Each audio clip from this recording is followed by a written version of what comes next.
Hello, welcome back to the First Ones YouTube channel. If this is your first time here, welcome on in, friend. Hope you like and subscribe and stop by for a little while. If you're returning, thank you for coming back because this is our first real episode, I'll say. The last one was our intro, and then I did also tell a quick story on my shorts. So if you have not seen that, go ahead and check that out. Just a little bit of gratitude and appreciation for your day. So today we'll be talking about, I guess we'll say, a first gen healing type of thing. I'm going to be talking about why I've decided to see a therapist and continue seeing one, my journey around that, as well as some additional resources that I'll post at the end of this video. So let's go ahead and get into it. And if you hear any thundering in the background, I'm sorry. Houston weather likes to do what she likes to do, so you might hear a little bit of storming in the background, but we move. So first, I like to talk about some reasons for starting therapy, and I'll start by painting the picture for kind of life at that time. So I first began my therapy journey in November of 2020. And we all know what happened that year. There was a global pandemic and there was a lot of uncertainty at the time. And I was blessed enough to not only graduate college, I got married months before that, and had actually started just sitting back and thinking about how I could do better in this area of life. Of course, I had made friends along the way through my experiences, some of which I'm still good friends with, thankfully. I'd like to say that the Lord gave me intellect, so I didn't really have any issues that were preventing me from advancing in a professional sense, but I did know walking into a new season of my life, getting the big girl job, and just moving into adulthood, there were some things that I did need to work on. Right? So being transparent, one, I was very physically and also at times intellectually insecure about my capabilities. In spite of having several accolades, accomplishment, and just having a good working relationship with a lot of my peers in terms of how much other people believed in me, there was still an internal resistance. And I'm going to talk about that in a spiritual sense at the end as well.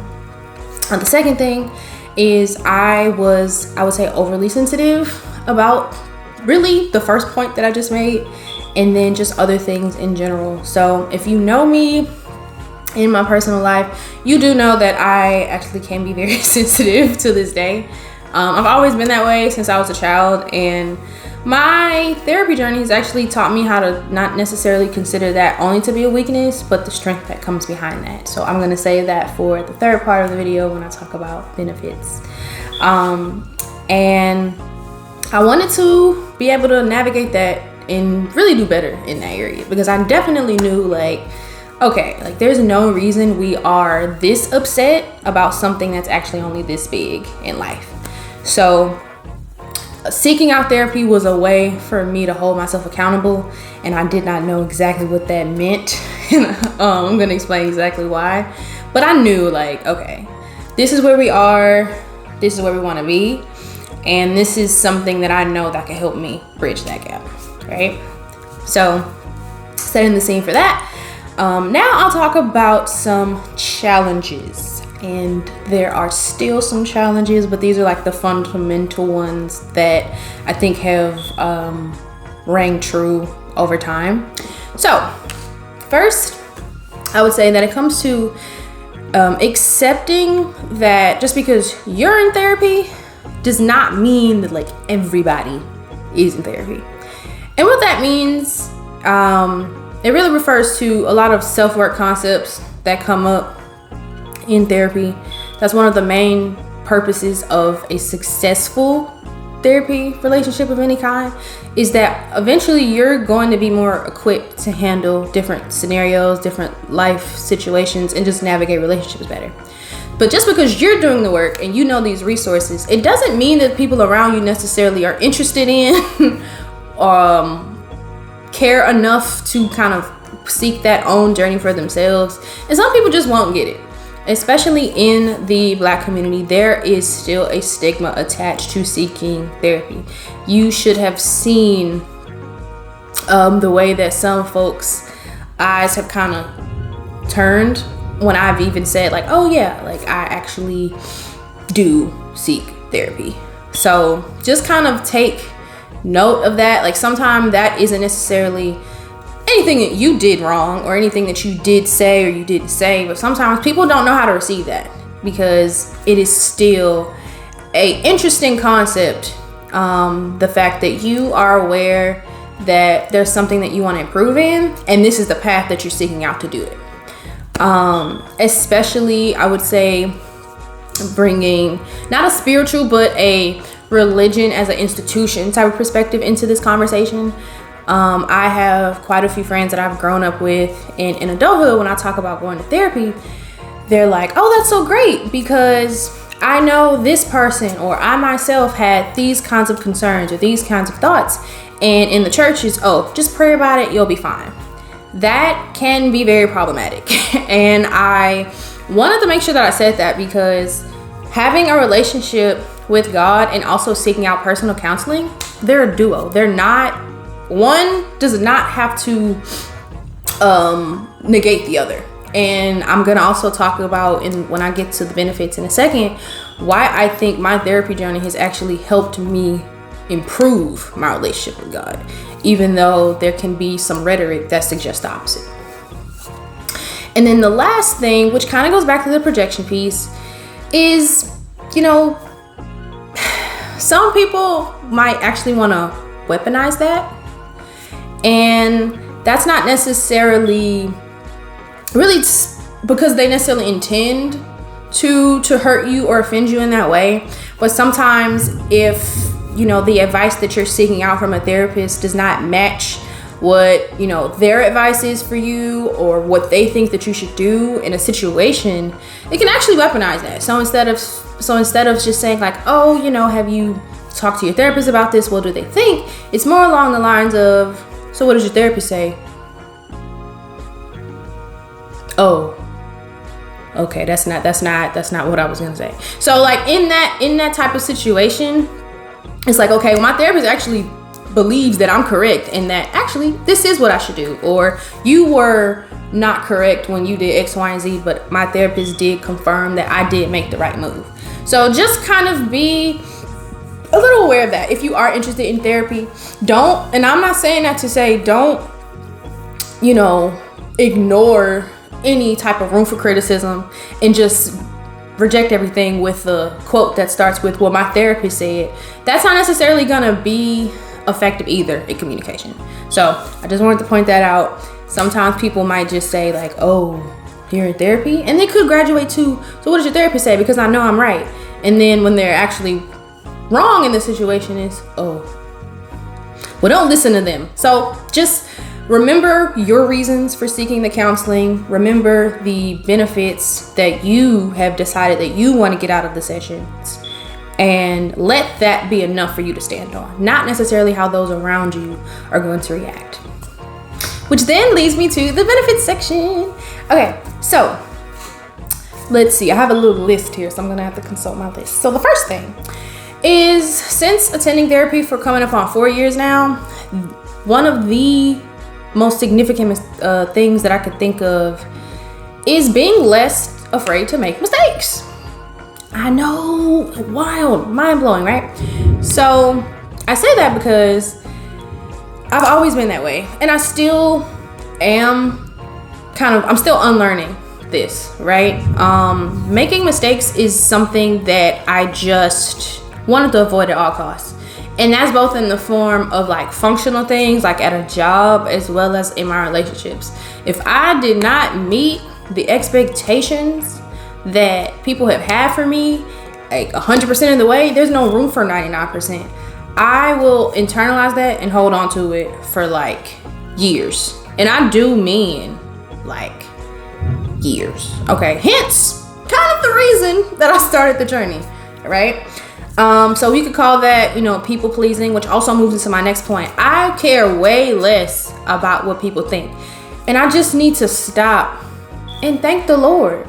Because when I say that, number one, caring about making mistakes, and number two, caring what people thought, those two, they had me in a chokehold, okay? I wouldn't want to do anything. I wouldn't want to wear certain clothes. I wouldn't want to voice any type of interest in anything out of just doing it wrong or being judged. And when you really think about that, the world is so big, but if you keep marking off things, you're gonna make it you're gonna make it so small. It's just a box you can't step out of. So I'm very, very happy to say I'm working on that, and it has given me the courage to go after all kinds of things, like attending a dance class for the first time, because in high school, I was so insecure about what I thought, I needed to do. And then I was also physically insecure. Like, I didn't want to be in the really cute outfit, everyone looking at me. I also didn't know if I could dance. So like, I just immediately ignored the possibility that I could be a good dancer in high school. I joined the band, I made friends, I had a great time. But then it's kind of wild, like 10 years later, in your 20s, you go attend a dance class and you fall in love with it, and you deprived yourself of something for 10 years. So it's very, very great to be at this point right now where I try to do things like that. Going to a concert for the first time by myself just because I really want to go. Now, instead of a fear, it kind of gives me a bit of a growth checklist to kind of say like, oh, I can hold my own in these spaces. Or, I did something by myself and I actually had fun. Wow, would you look at that? So it's amazing. So the third thing, and this is probably the one I'm going to be working on the longest, is establishing boundaries. Boundaries, we kind of hear that word on social media. We kind of know what it's supposed to mean. But if you are a recovering people pleaser, I saw that term somewhere and I'm like, I like that. If you are one of those like myself, establishing boundaries is going to be one of the hardest things that you're ever going to have to do. I was at a point where instead of just saying up front, like, this is how I can help you, but if we're over here, we're outside of my realm or my boundary, right? That became an issue. Like, it really did. So I had to, excuse me, I think it's gonna do some light in here.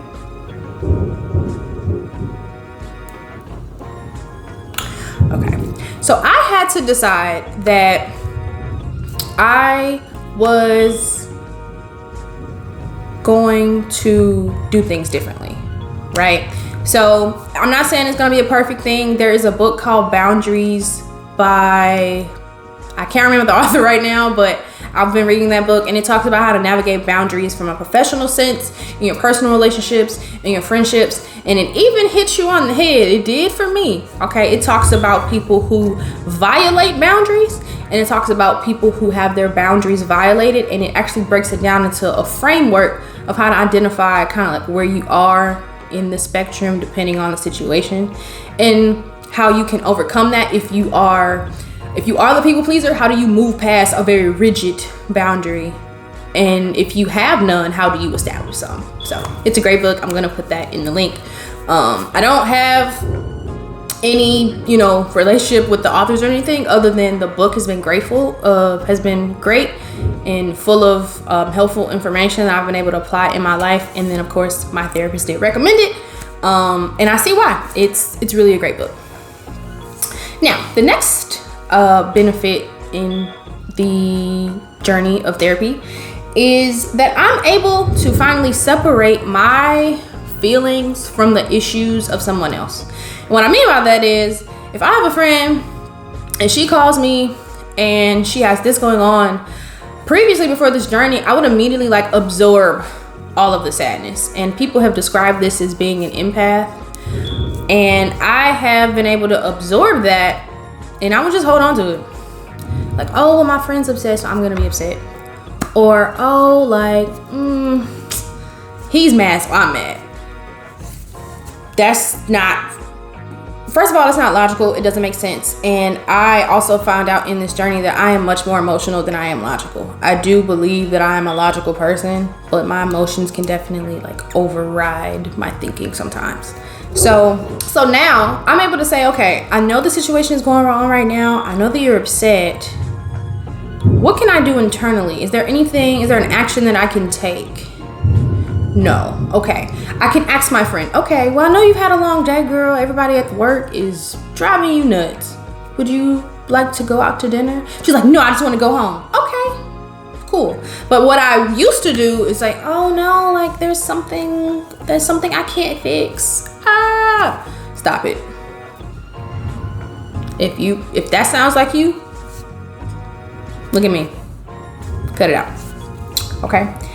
Now, the last thing I'll say is, as a result of all of these benefits, when I really step back and I think, okay, what have I been doing for the past 4 years? Because now I go to therapy like maybe twice a month versus used to be way more.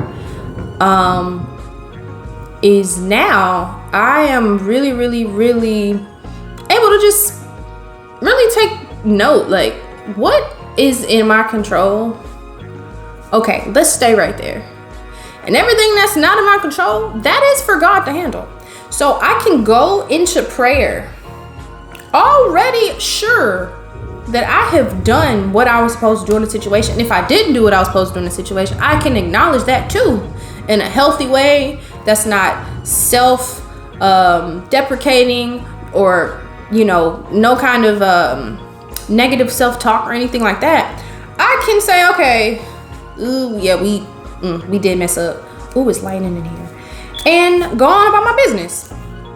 And then I can come out of prayer really, really, really at peace, because I've not only, of course, I've turned things over to God as you're supposed to in that walk, but I'm already from a worldly perspective, I'm already like, okay, like these are the things that I could have done, or these are the things that I have done. And it's always up to God to fill the gaps. And there's a certain peace that comes with that. And that's where my confidence has kind of thrived. And I really should have made that number one. Excuse me. The weather has been very distracting. Confidence has been through the roof. Not every day. It's a journey, right?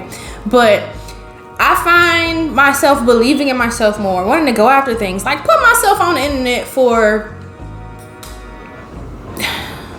We know how people are on the internet. I love you though. If you're still here, especially watching, I love you. But we all know how that is.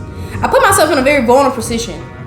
And trying new things, doing things, I just simply would not have had the gall to.